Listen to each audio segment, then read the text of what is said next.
Many patients ask me, should I get a second opinion if I've been told I need spine surgery by my spine doctor? And I would say yes.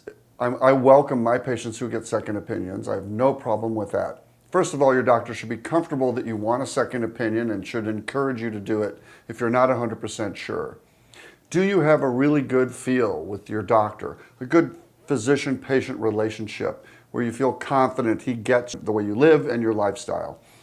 And lastly, if your spine surgeon says you need a spinal fusion, we don't want spinal fusion surgery, or at least I don't. We want you to keep motion and keep you active and functional. So then I would encourage you to get a second opinion for spine surgery regarding artificial discs.